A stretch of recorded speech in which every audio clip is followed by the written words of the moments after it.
تلك آيات الكتاب الحكيم هدى ورحمة للمحسنين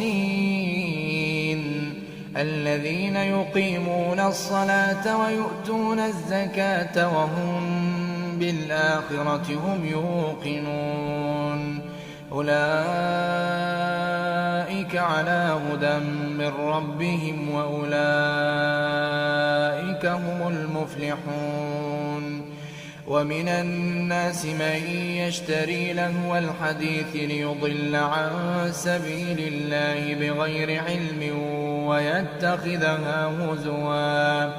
أولئك لهم عذاب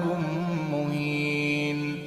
وإذا تتلى عليه آياتنا